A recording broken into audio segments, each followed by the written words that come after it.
to do that. So please keep challenging us as we go on. Thank you. Valuable inputs. Now, speaking about youth with disabilities, it should be working for us, not for us, but with us. And one of the best examples that we have is Dr. Emile Gouws, who is Autism South Africa, also an executive member from CDPF. Here you go. So, Could we please just move the microphone closer? That's why we're having sound technical issues. Thank you.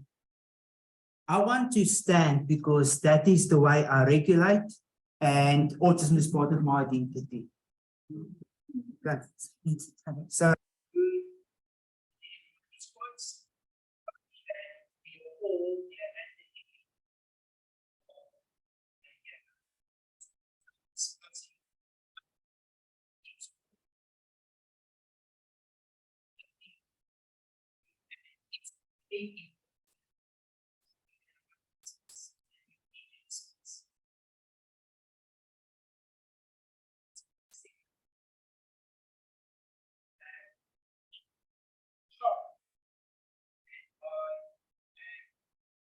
I'm shocked to see that there's not a lot of emphasis on youth. And although we had a lot of youth speakers coming from one part of the continent, we need to remember that we are only 1% of the world.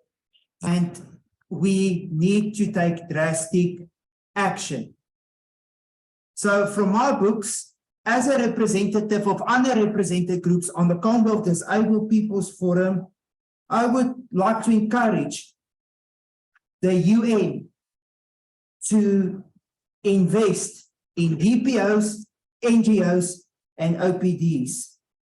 It doesn't matter from which country, from which part of the continent they are coming from. Each person deserves a voice, and that voice needs to be represented in different continents on different platforms. And I'm sorry if I come too harsh, Frank, but it's a drastic situation that we need to address. And I think we need to basically be honest of what's going on, especially with reference to different countries. And we need to put ourselves in different situations, different country situations, different continent situations as well. So when you think about the global south, especially countries like continents like Africa, especially the country we are from, South Africa, there needs to be a drastic change in the way we look at youth. We need a quality of mind and a quality of heart, because that's the hallmark of real success and implementation. So when you think about a couple of challenges that youth, such as myself, it's quite strange because according to Commonwealth standards, that one needs to be between the ages of 15 and 29. And basically I missed the deadline a couple of months because I'm 30. Yeah, no, I was actually nominated for my organization for the Commonwealth Youth Awards. And when I turned 30, now I don't qualify. But at the UN, it's 35 years old, so I'm youth. I'm regarded as youth.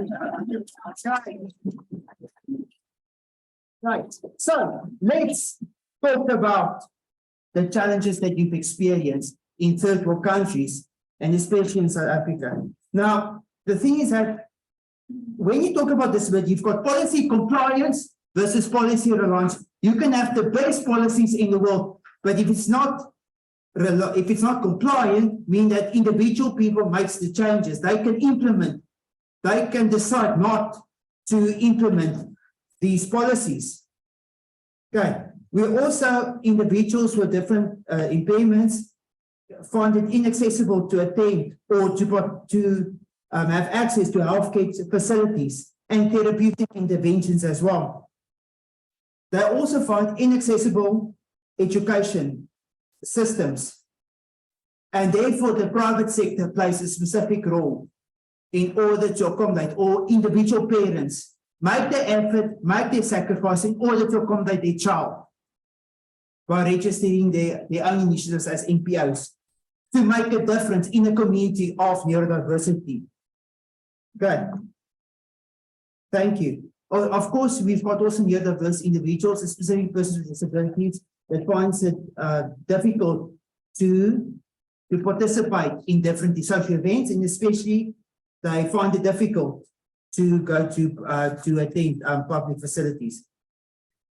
Now, how can DPOs be supported by the UN and other higher authorities? Well, the main idea is to mainstream the education system in order to create an equal opportunity for all, so that we can uplift those individuals.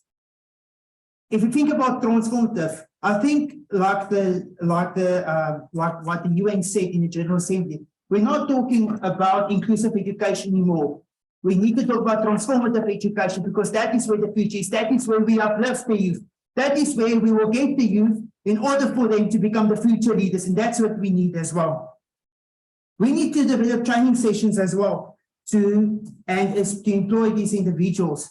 You know, do you know that we've got the highest suicide rate of neurodiverse individuals in South Africa, which is the age of 35, and that is the youth, according to the UN.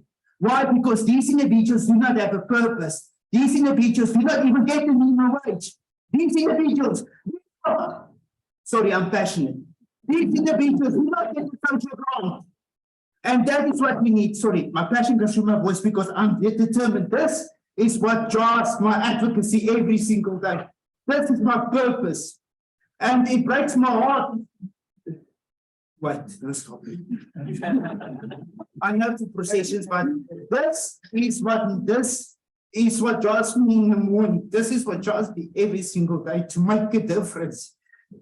And yeah, so we need to make a difference.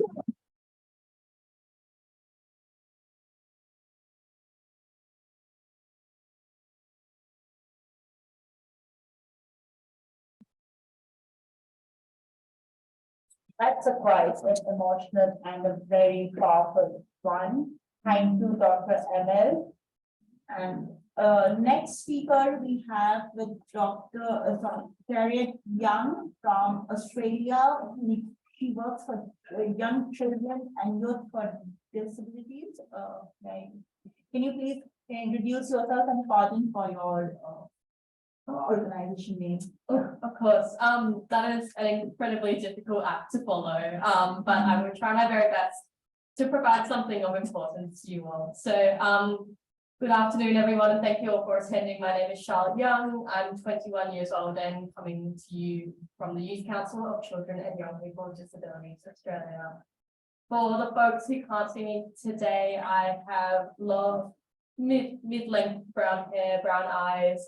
I'm a young Asian woman wearing a pink dress and I'm smiling. So I'd both like to just start off with a thought-provoking, I guess, point, which is why do we use the word disability? You know, instantly that already separates us into the camps of those being disabled and those not being disabled. And I've heard time and time over again many young people saying, you know, disability is actually coming, which may sound sinister, but in a sense, like we are all going to be disabled at one point or another. So why are we considering it as something that isn't a universal experience, right? So beyond that, I am going to talk about the gaps that we specifically experience in Australia, which is the lack of inclusive education. So this is something that's been brought up among several countries, but we experience in Australia one of the highest rates of legal issues, as I've learned from my fellow delegates, as being full of falsions. So it's incredibly important that we're letting young people with disability enter back into the education system if they are inadequately supported at the previous place. The second is employment pathways. So if we're not getting adequate education, we're not getting the adequate skills to promote ourselves to have a job. And we can't even get our foot in the door most of the time because employers won't give us a chance to be interviewed unless we don't disclose that disability, which is another whole problem in itself. And then two other points is that we've got the incredibly diverse but intersectional and difficult experiences of Indigenous Australians with disability in Australia. I'm particularly passionate about these experiences of young Indigenous Australians in particular, we see that over 95% of people in incarceration in the Northern Territory in Australia are disabled Indigenous Australians, but often undiagnosed, and they often have a hearing loss, which is quite interesting for me personally.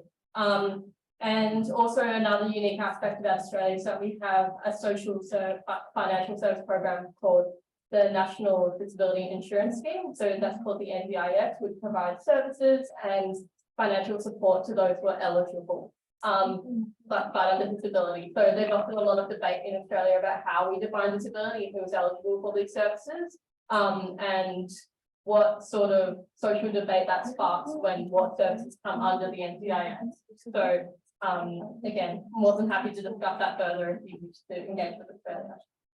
My personal experience with disability advocacy has been leading the National Youth Disability Summit for the last 3 to 4 years.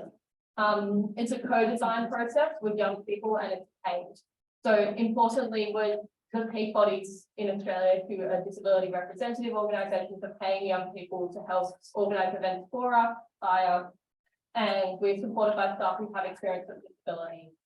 These natural groups have a natural sense of intersectionality across the Australian experience, and through those discussions demonstrate the intersectional barriers that we all face. In addition, the aims of the summit are often to cultivate leaders and peer learning.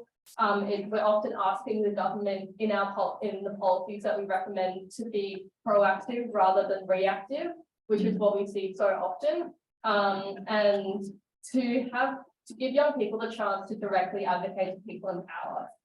Another sort of sub effect of the summit is that we have a creation of community, and again, reinforcing that aspect that none of us in our community want to be passive recipients. We want to, of social services, we want to be agents of change and of our future. So I'm not sure how much time I have left, but I'll quickly, 1 minute. Okay, so I would also like to talk about moving forward. I'd really, again, like to see an international and collaborative approach, an intersectional approach, so all learning from each other as we are here. Bring across the message again to let us help you. So please open the doors to access your organizations and to give co-design opportunities to us, to give mentoring opportunities. If somebody encourage young people with disability to reach out to people who inspire them and enable connect those dots to network, because we often so held back in employment.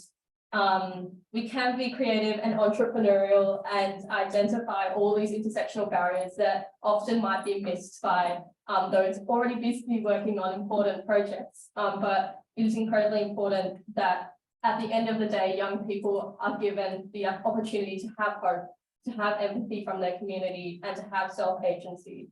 And my final point would be that I'd like to see a lot more diversity within the disability movement. So when we're looking at the media and those speaking and those in power, it is not just those who have traditionally held places of power, but those who truly reflect the diversity of our community. So if you look around the room today, who is missing, take a second to reflect on that.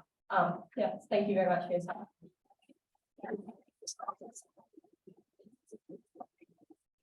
Thank you so much, Christopher, for your valuable input. Yeah, it is empathy that we should take away from the doors that we go. My next speaker is one of those with disabilities. We always have a motion that yes, you can't do this, you can't do that, you cannot be this. For normal people, hey, how are you when you are interacting with a disabled to an able person, the first question they will ask you, hey, how do you do it? So that motion of change is our next speaker, who is going to represent a film, Kihembo's film. He is our CDPF youth representative as well from Uganda. Yes. Yeah. The film is coming. Let's meet our film. He is a youth representative from Uganda. Here you go.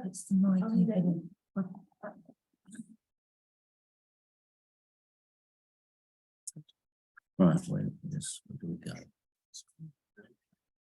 Let's play. Okay. Just click on the button. Click on the button. Yeah, And right. then- Okay. There you go. So before starting off so before starting off, Howard doesn't speak up, but his non-verbal communication is way better than our so-called verbal communication. And he's one of the most articulatest artist and writer that we can have on the board. Yes. here we go.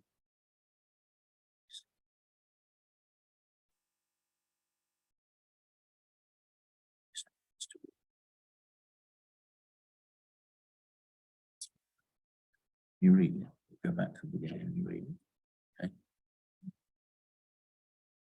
We're going to go back to the beginning and my friend here is going to read out the soundtrack. Is that all right? Because we don't seem to have got the sound. Okay. All right, so our next speaker is. No. Just Okay, so I thought that. Yeah.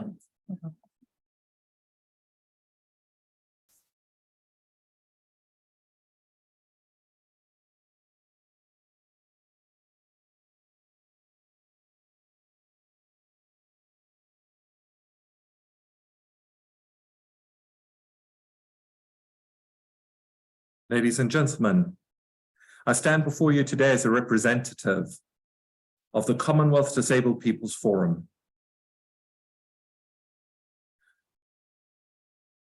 Executive Director of the Voice of the Youth with Disabilities, and as a youth leader dedicated to promoting inclusion, awareness, empowerment, and leadership amongst disabled youth. My name is Kihembo Wilbert from Uganda. And it is an honor to be here in New York at COSP 16, finally able to deliver this speech in person. My journey to reach this point has not been without challenges. As a person with a disability, I have faced numerous obstacles, including the neglect of disability inclusion at the US Embassy, Kampala, which initially denied me the opportunity to attend this conference. However, I persevered. And with the support of my colleagues, I was granted a second interview, which led to the approval of my visa.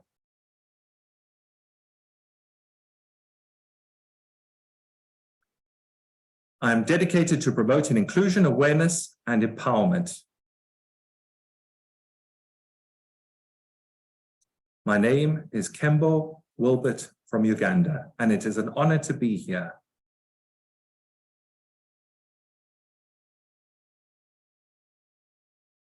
I'm finally able to give my speech.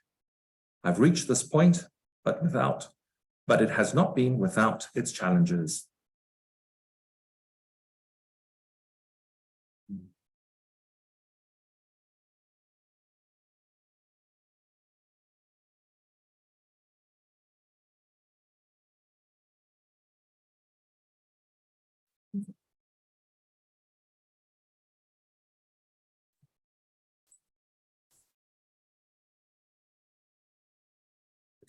This incident serves as a reminder of the hurdles that youth with disabilities encounter on a daily basis, communicating barriers, discrimination based on physical appearance, and the constant struggle for inclusion. It is crucial for us to address these challenges head on and work towards a more inclusive society. One significant aspect of fostering disability inclusion is providing disability equality training to business leaders and public service professionals.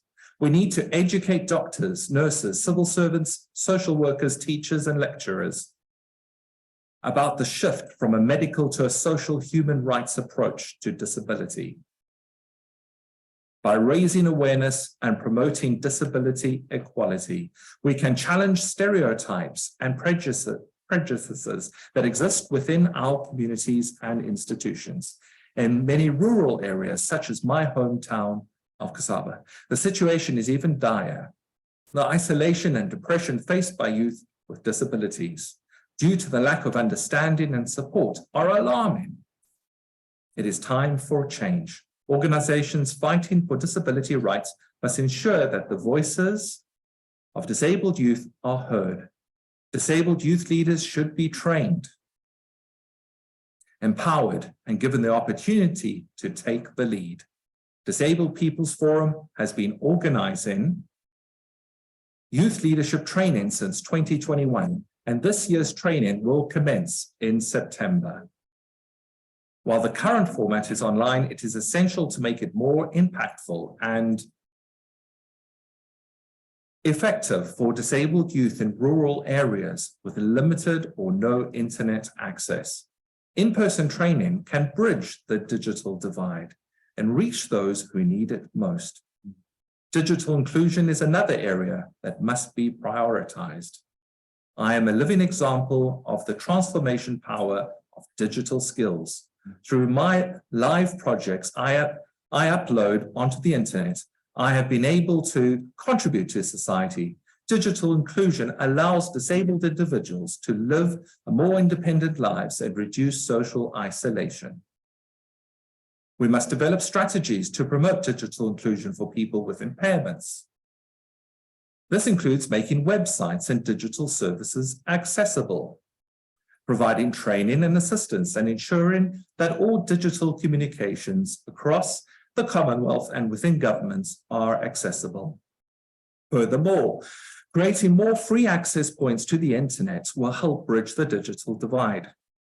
I've utilized my digital skills to establish an online radio station called Snow FM, which advocates for disability rights. It serves as a platform to amplify the voices of people with disabilities and promotes inclusivity.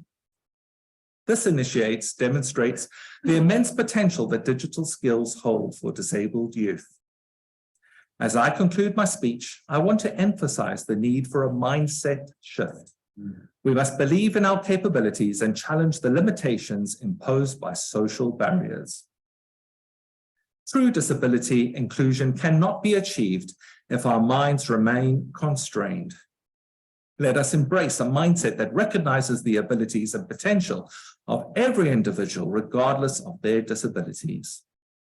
Together, let us work towards a Commonwealth that values and embraces disabled youth involvement, awareness, empowerment, and leadership. By providing disability equality training, prioritizing digital inclusion, and fostering a mindset of inclusivity, we can create a brighter and more inclusive future for all. Thank you.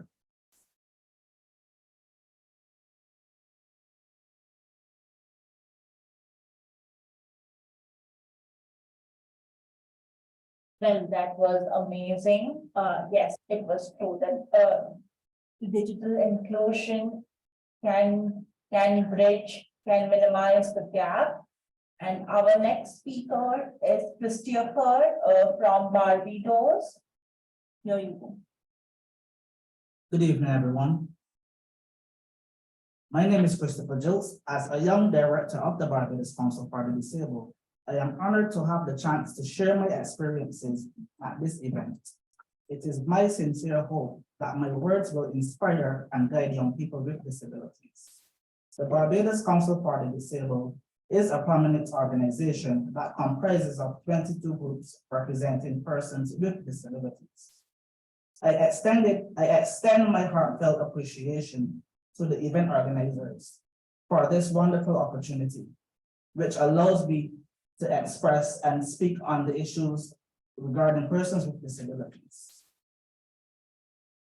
I realized from the age of 7, when I came to the bridge that I was going to be living alongside my disability, I realized that I had no choice but to accept that if I wanted to live a life that God meant for me, I either had to accept or wallow and say, why me? During the 70s and the 80s, it was exceedingly difficult not to have supportive environment. The government of Barbados did not prioritize the disability issues, which made it challenging for youth like me to have disability. As a result, I also had had to actively seek out opportunities to raise awareness on the lack of inclusion for people living with disabilities. Initially, I became a member of a small organization called Barnard, which aimed to pave the way for the inclusion of individuals living with disabilities. But I believe that this organization motivated me to accomplish my objectives while being advantageous to other persons with disabilities. To be honest, as a youth, in those days, the word empowerment was not in the line of my thoughts. I thought that I had the same needs. I too had the same needs, as my peers without disabilities.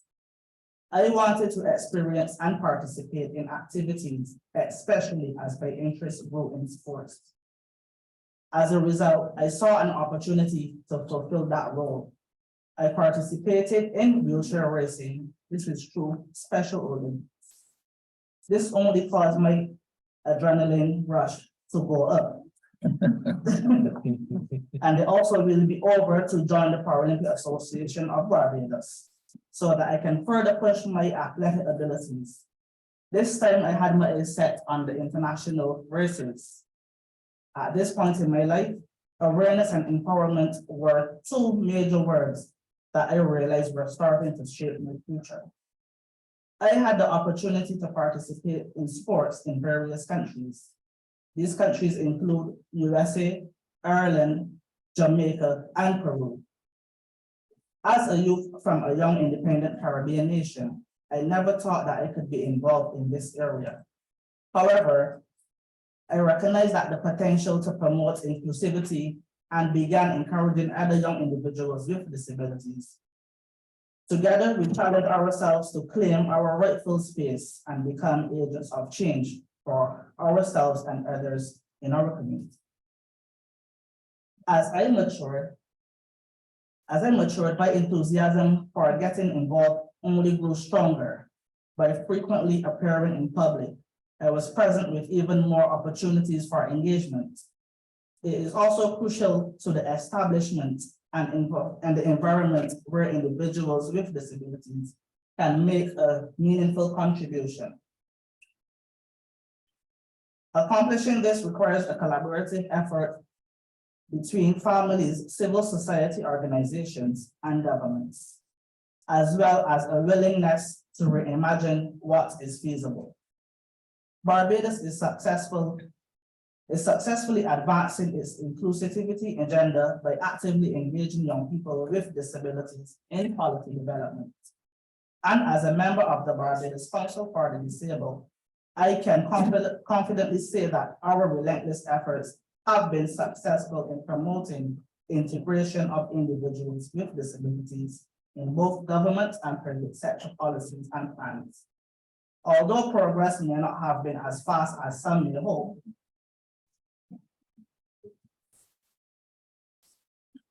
as such, let me just go back. Although progress may not have been fast as we would have hoped, we are proud to say that we've played a significant role in the life of persons with disabilities. Upcoming presentations of the Rights of Persons with Disabilities Bill in Parliament, which is soon to be on screen. This achievement is the result of years of collaboration and feedback from diverse groups within our society. And we will continue to strive for equal opportunities and inclusion for all. This is why I'm here today, to represent youth with disabilities at one of the highest levels of governance. I am not here by chance. For the past 8 years, I have represented the Barbados Council for the Disabled in various youth advocacy groups, such as a peer educator for sexual and reproductive health programs, United Nations Population Fund. I have provided critical information and counseling to numerous vulnerable groups through a 4-year partnership. My extensive involvement has also. We are just running out. It's been 8 minutes. I'm sorry, but we have a time crunch. Thank you.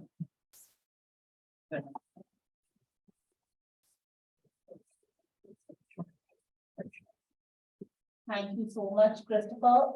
Now, yes, it's true that we are agents for change. The youth of disabled today are youth for change.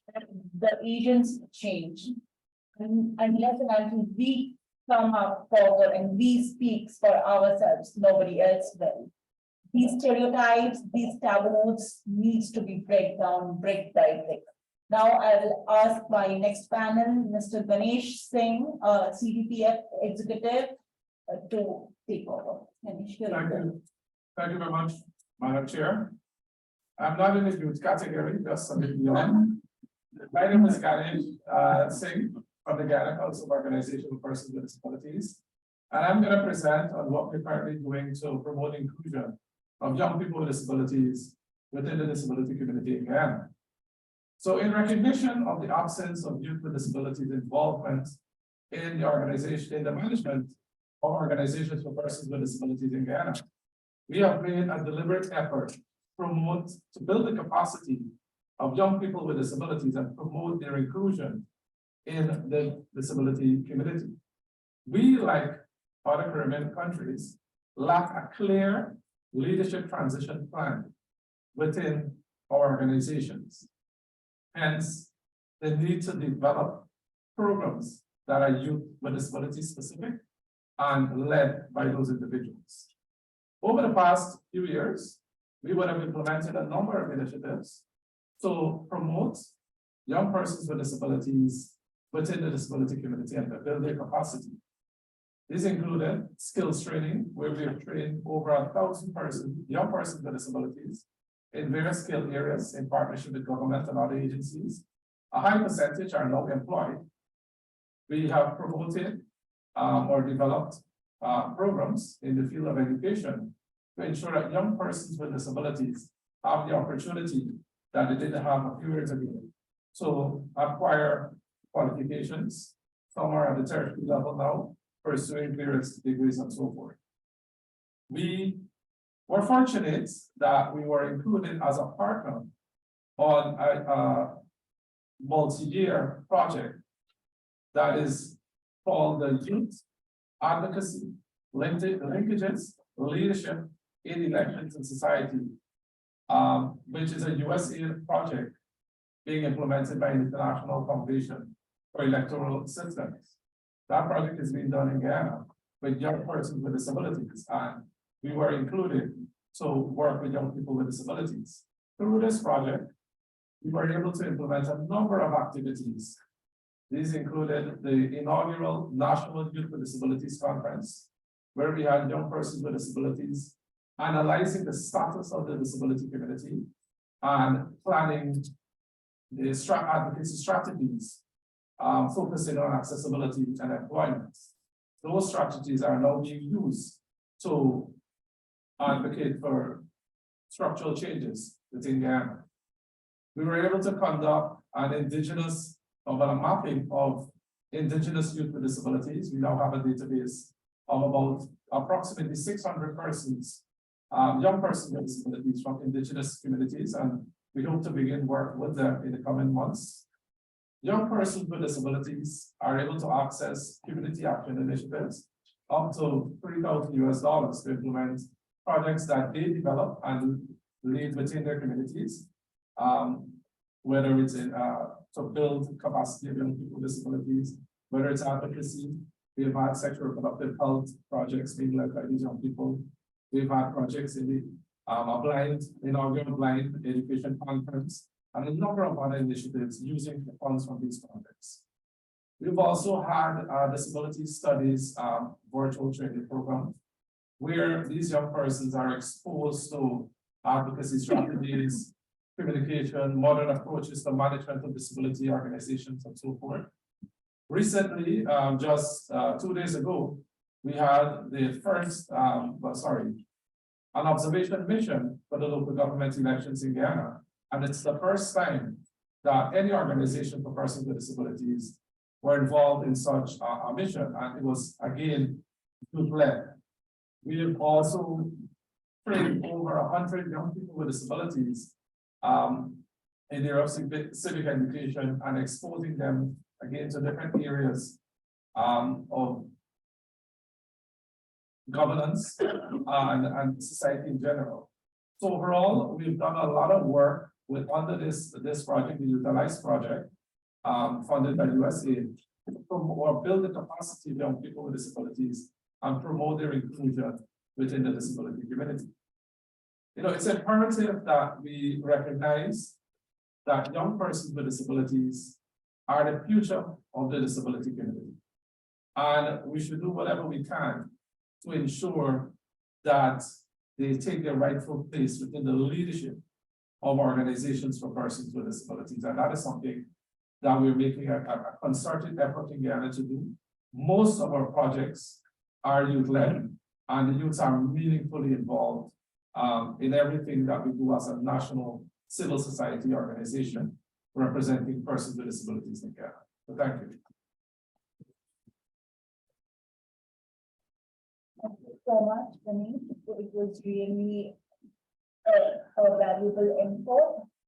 The last point, before I conclude what point you have raised, to include one more point, that India, that country I belong to, has ratified UNCRPD in 2007, but we don't have a single representation in the parliament till now when we say we are inclusive in nature. So you know what's the reality. There is a bridge between what we all speak, come here each year and speak, and go out at our home and do. Unless and until there is a bottom to top approach, nothing is going to change. I like to thank Richard for giving us all the platform to speak up, to keep our views intact on a comprehensive manner. And I also like to thank Mrs. Penny James, from the head of the Disability Inclusion, FCDO. Before that, final comments and remarks by the Richard Rieser, who is the president of the CDPF, that is Commonwealth Disabled People's Forum. Here you go. Thank you. I'm the General Secretary. The President is up there, but we call her the chair. But yeah, this is a learning curve. I wanted to start by saying it's 43 years since 500 disabled activists came to a rehabilitation conference in Winnipeg from all over the world and put up a motion that they should be at least half of the new governing council. The white coats who were there, the medical model alive, refused that. So 500 activists walked out and said, we're going to set up our own organization. That was in 1980. 1981 in Malaysia, they met, having looked at how they would define disability, and they said, our impairment is not our disability. Impairment is a natural state of the human being. Ever since humans have been around, there have been impairments because of accidents, disease, illness, and war, and many other causes. And therefore, that isn't our problem. As you said, Christopher, you either have to get on with it or give up. And they all decide they're not giving up. But the problem isn't their impairment. The problem is other people's attitudes, the barriers that those create, the environments that they create. And that took from that year till 2006 to get that into the world as what we call the paradigm shift. So we're thankful to those 500 who walked out, to the many who have now formed organizations which fight for disability, not as persons with disabilities, which is a misnomer. It doesn't actually exist, because we are people with impairments oppressed by society because of its attitudes, barriers, and environments that it creates. And whatever our impairment, we come together because we face the same oppression. This is a struggle against oppression. This is a struggle where we welcome our allies to join us. It is not something where other people can do it for us. We have to do it ourselves, and that's what the Commonwealth Disabled People Forum stands for. And I think that's why we're growing fast. We have now got, I think, 2 national organisations have joined at this thing. So we've got 97 organisations, both associates in country and the national councils. I think we've got 49 of the 56 Commonwealth countries, their national councils. So that is strength. because that is reaching out to the 450 million disabled people in the Commonwealth, 1/3 of the world's population, a real power block if it's moved forward. And just before I get onto the youth bit, but it's essential that we have this, in the Commonwealth itself, we do not have equity. There are no conferences called within the Commonwealth that think about disability before they call them. There is no disability inclusion within the Commonwealth as a large block of nations. We have set ourselves the task of getting a disability inclusion protocol agreed in Samoa next November. And so all of you from the different countries that you'll come from your DPOs, or if your allies supporting it, when we get that draft out, we want all the governments to arrive in Samoa saying, yes, this is essential. We have to have this from here on in. There should be automatic sign language interpretation, automatic captioning. All the buildings that we're going to use for these conferences need to be checked for accessibility, including the hotels where people will stay. And we need to have speakers on every platform. That we didn't have at CHOGM last year in Rwanda, and that has to change. And so that's why we're doing that. And I think that will create more space for young disabled people to come into the leadership. But in order to do that, we're launching, or launched last week, but I'm telling you about it, a leadership training for disabled young people, which is funded by the Disability Rights Fund. And we're going to do that online, backed up with interactive seminars, and it will be 6 modules, which will, first of all, look at that paradigm shift, which I think is essential, that I talked about at the beginning, but also financial management, how we win our struggles, how we actually have equality within the movement so that everybody is included within the movement, and then also how we influence government and make change. These are the essential things that young leaders need to know. As the homework for that, once we sign people up after November, we ran during COVID a 14-module disability equality course. You can start looking at it now. It's on our website. And we would like people to have a look at that, and we'll produce an easy read summary of it so everybody can be included. But if you don't have that basic understanding of what the movement is about and what we're trying to do, it's very difficult. Because, of course, you're responding to what's coming from you and the mass media, what parents, families, teachers, and other people are saying. We need to learn from the struggles we've fought, the struggles we've won. Even having this event here is a major victory for the disability movement. When we were fighting here, and I was lucky enough to be one of the people who framed the convention when we were here in the early 2000s, every day it was the International Disability Caucus that met in the morning and the evening and framed what is in the convention.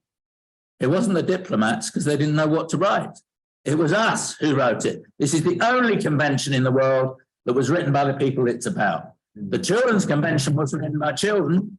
Even the Women's Convention wasn't written by women.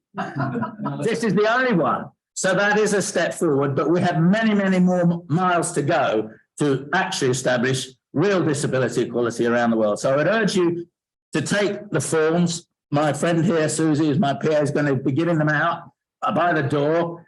If you have young people in your organisation, have a look at it. There's an online form on our website. It's easier if they fill it in online and send it in, but they've got to get it in by the 30th of June, and we will then sift as many as we can to do the course. Okay, so thanks very much.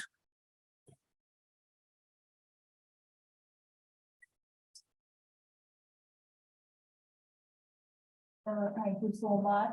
Anyone likes to have an application can reach to us. Any questions before we conclude it?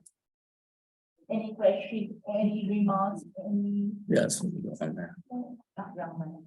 I just want to say thanks to Charlotte and to Steve, you're an awesome program. I guess, what do you guys think, I guess for you, delegates here who are speaking, what do you guys think is the platform for young people to speak up?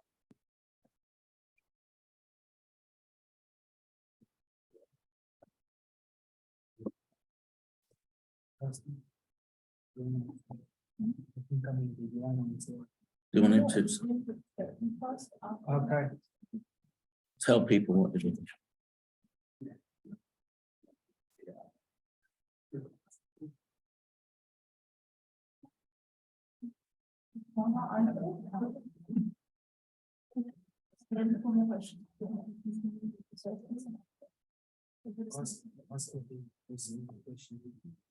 Any more questions, interventions, remarks?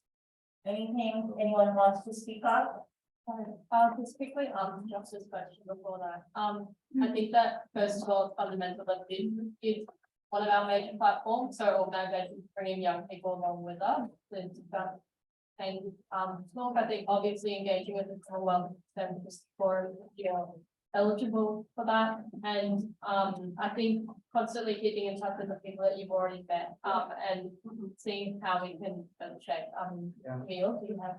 You see, the thing, you see, I'm the person that basically works on the ground. You know, I like to get my hands dirty, so to speak.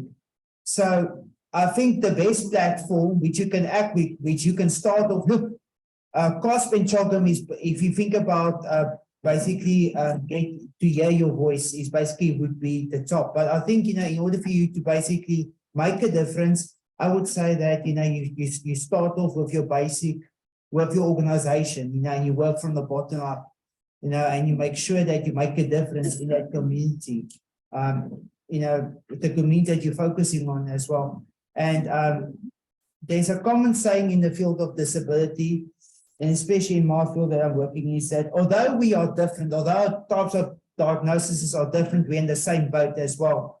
And I think, you know, it's a collective effort. It's a team that you need to build around you as well in order for you to make a difference. And unfortunately, in the field of disability, you know, Richard will also know that, you know, some days you feel that you walk, you make a difference and you walk 2 steps, but the next day it's like 6 steps back. And it doesn't, and change doesn't occur regularly. And therefore, you know, you need to be able to understand it's a process, and it's hard, it's tough, you know, but you know, you're making strides every single day. So I would say that you begin from the bottom up, and then you make a difference. Hands on. Oh, you've got one over there. Well, 3 minutes spoken, I think she's me, I'm not disabled. Are there any women who want to say something?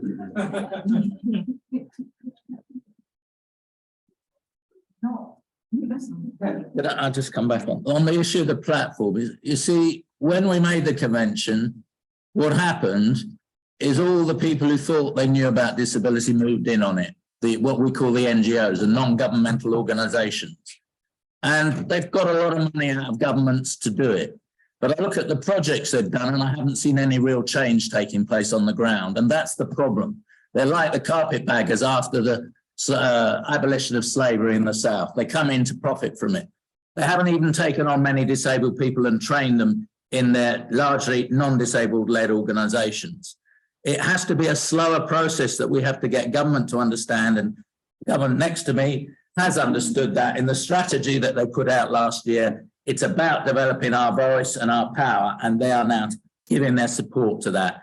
And it's a slow process, and the youth development has to be part of that as we develop the whole disability movement. It can't be separate.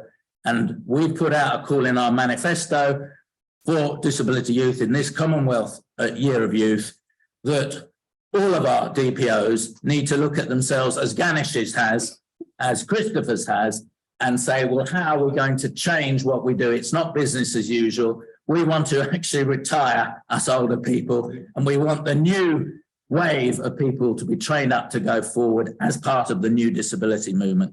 And that's what we're calling for. And so as part of the training, we are also holding seminars with all our disabled led member organizations around the Commonwealth, 2 of them, one set regionally in September, October, and then when the youth training has finished, the issues that they've raised, we will come back to them on those in February, March. So we're trying to transform all of the DPOs and get people moving forward. So I think that's the platform where you need to be focusing on.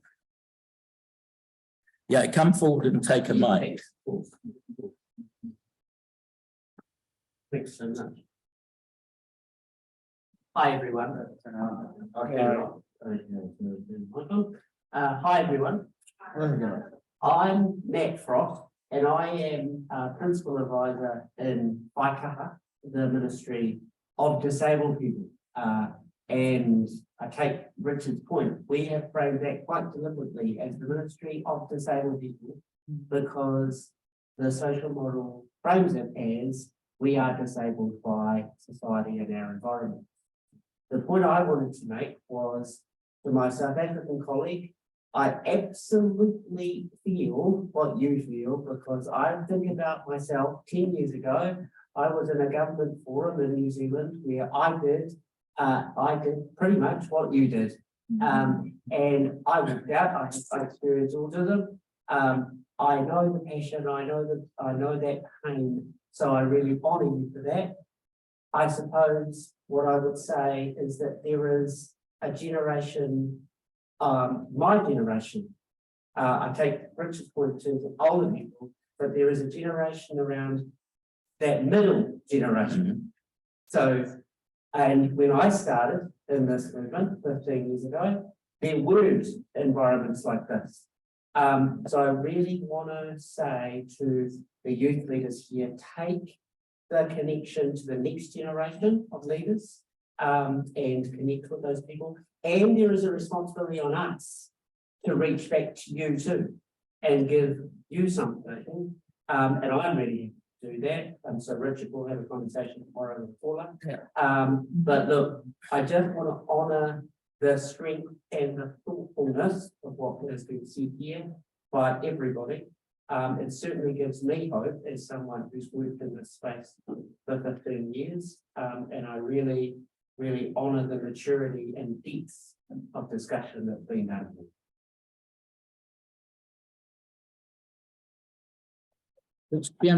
Kihembo, do you have something you want read out as a comment? No? Okay. Okay. That's what I'm working on is. That was then.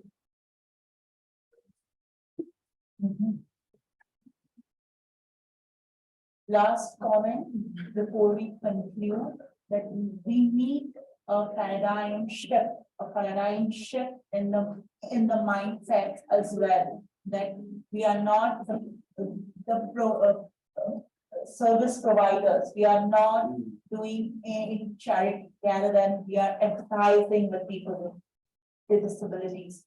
We are empowering them. We are making them who they are and what they are. Not we are trying to fit everyone into one box. We are, and these MNCs, the multinational companies, the governments, the bureaucrats also needs to think that even the persons with disabilities, people with disabilities can be as profitable as so-called the able persons with persons. So the mindset needs to be changed that yes, MNCs needs to recruit them, not because that they are a token of sympathy, a token of charity, but to empathize them, to empower them, and because who they are, not because just because they are disabled. Is it still in Barbados doing the same thing?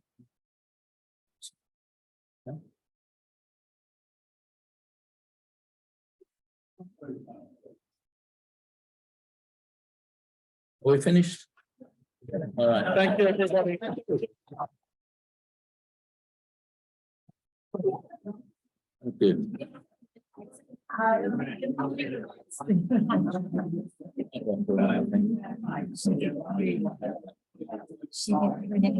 So much having